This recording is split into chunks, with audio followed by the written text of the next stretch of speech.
Hello, good day to you. It's Talkin Ready and me, Andy, and today's story is in the Mirror. Universal credit claimants to get extra cash as DWP cuts 5-week wait, but only for some.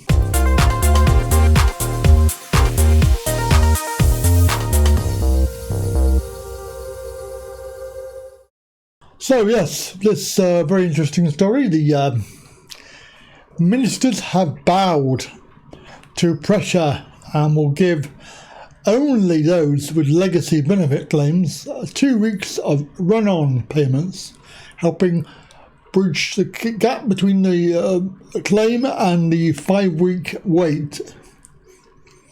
But unfortunately, millions of new UC claimants will not benefit, and the CAB say it's not enough.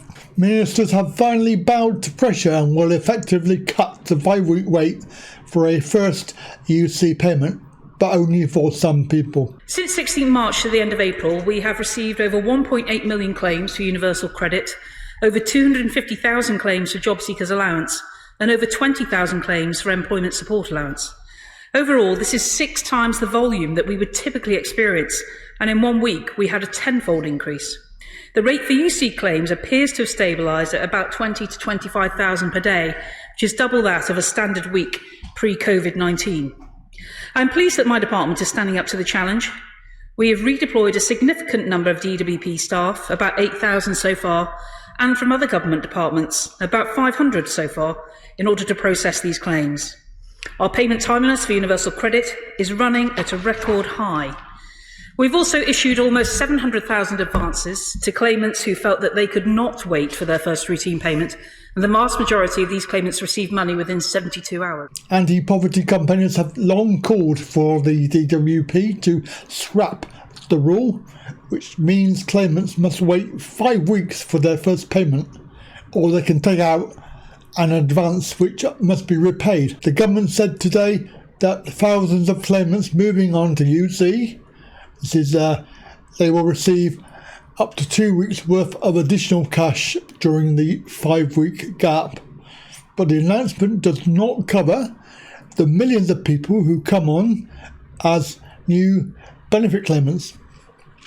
Instead, it will only help those who move from legacy benefits. Run-on payments are a welcome step that will lighten the load for many legacy benefit claimants moving on to UC, said the chief executive of the CAB. But millions of people who have lost their jobs as a result of this crisis remain subject to the 5-week wait. While advances are available, they have to be repaid, which can leave people with a choice of struggling now or struggling later. Turning advance payments into a grant will strengthen the safety net and make sure more people don't face hardship or debt. From Wednesday, if somebody's existing claim of income-based job seekers, income-related employment support allowance, or income support ends due to them applying for UC, they will receive a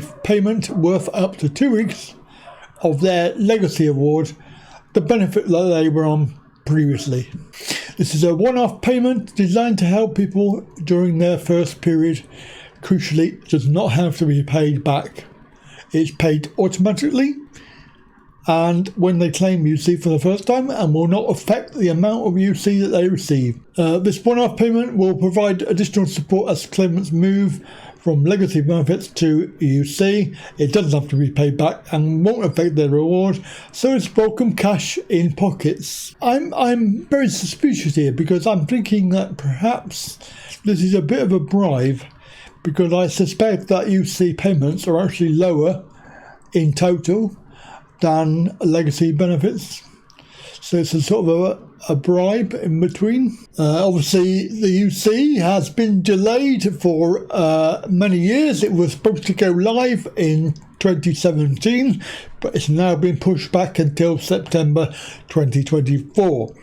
And of course, it's added 500 million to its overall cost. Yes, I don't know I've no idea how they calculate these figures, but 500 million, bloody hell. Give me it, I'll fix it for you. I'm a programmer. Anyway, that's the story today. Universal credit in the mirror. Right, cheers and have a good day. Bye for now.